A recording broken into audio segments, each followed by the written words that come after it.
if all the money was redistributed to everyone in the world, then it would end up in the same people's pockets over time, eventually. Success, abundance, wealth has its way of finding itself to the most self-developed person. And when I say self-developed, a good definition of being self-developed, or a good metric, a good measurement, is the size of problems you can solve, right? The more self-developed you are, the more difficult problems you will be able to solve, right? Now, I have not been very happy with my self-development over the past month, right? I've been on and off, right? I wake up at 6 a.m. maybe 60% of the days, do my cardio, maybe 80%.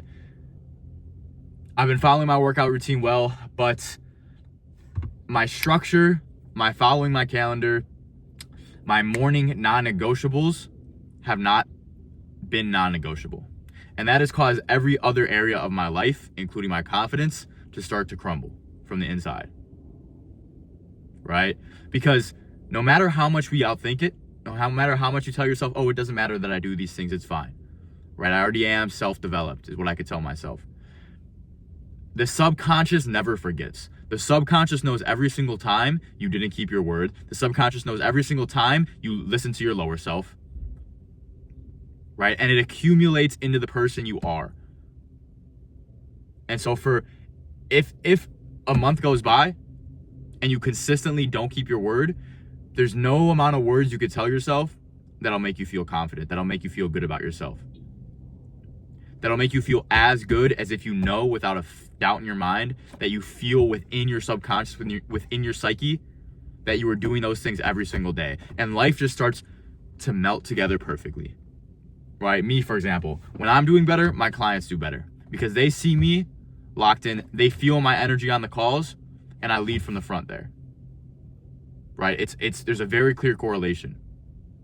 When I'm locked in, my content is better. When I'm locked in, my woman is happier. When I'm locked in, I get more clients, right? And not even locked in the sense of, oh, I'm really focused on the work.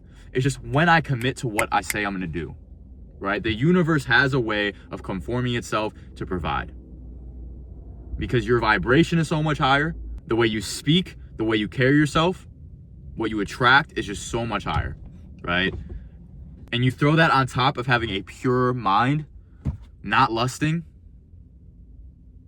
not being greedy, not giving into the 7 deadly sins, and that is pure joy, right? I don't think I've ever experienced something better for a prolonged period of time, right? I've been to raves, tested out substances, etc. And of course you have, with substances, you can get a really good feeling for a short period of time, a feeling of bliss, a feeling of euphoria. But there's no better feeling than being consistently in a state of alignment. Consistently in a state where you know you're doing what you're supposed to be doing, without a doubt in your mind, right? There's no more peace. There's no more confidence. There's no more growth you get than that, right? But here's the thing, is what you're supposed to be doing is always going to get bigger, right? The level of self-development is your ability to solve bigger and bigger problems. So as you develop, the problem gets bigger and you're gonna have setbacks and you're gonna have failures. And then you're gonna get to the point where those setbacks, those failures, those problems you're solving are not that difficult anymore, right? They're simple. And then you get into the flow state. And then in that flow state, you realize, hey, it's time to seek more pain.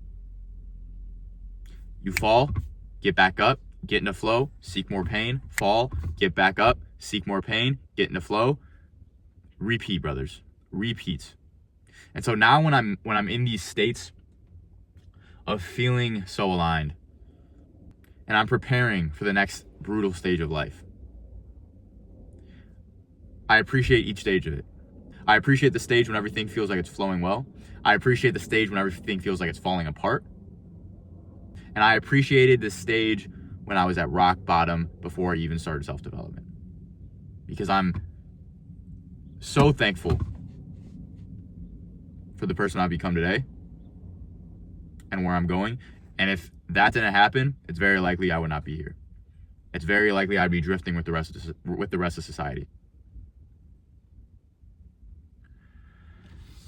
And I made a point yesterday talking about how your standard sets your level of suffering and your level of pain. Because the disposition between where you are now and that standard is pure pain, pure tension. Right? And you have two choices, either to close that gap through discipline and willpower, or to release the standard.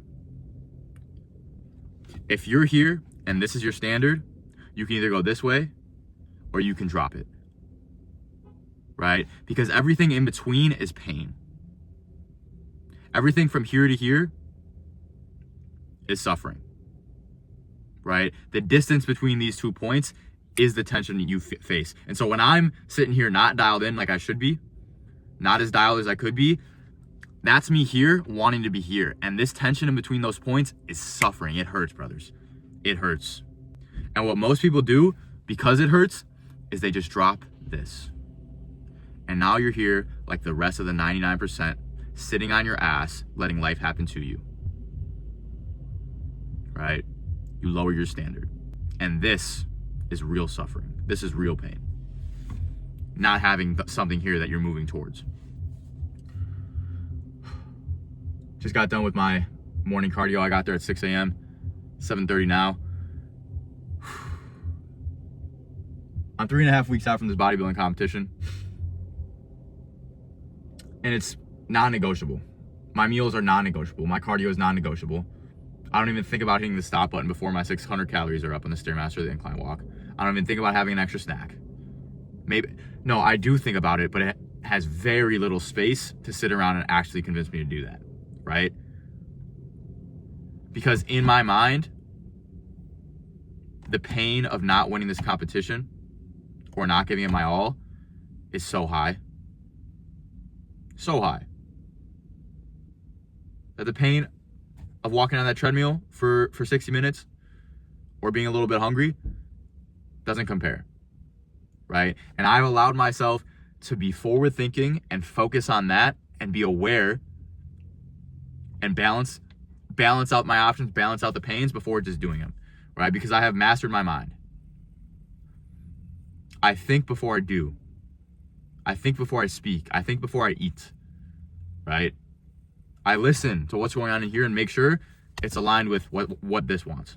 All right, boys? That's enough for today. I've been reading this book, absolutely loving it. I genuinely recommend it to any single person out there. Best book on discipline, best book on, I would say, locking in, really. It's on turning simple decisions into, or simple disciplines into massive success and happiness. And it's really what's got me to refocus on this little simple daily actions and have no room for complacency, right? And so top 5, I'd say so far, which is massive for me. I've read dozens of books, and yeah, boys, stay locked. Love you guys. Until next time.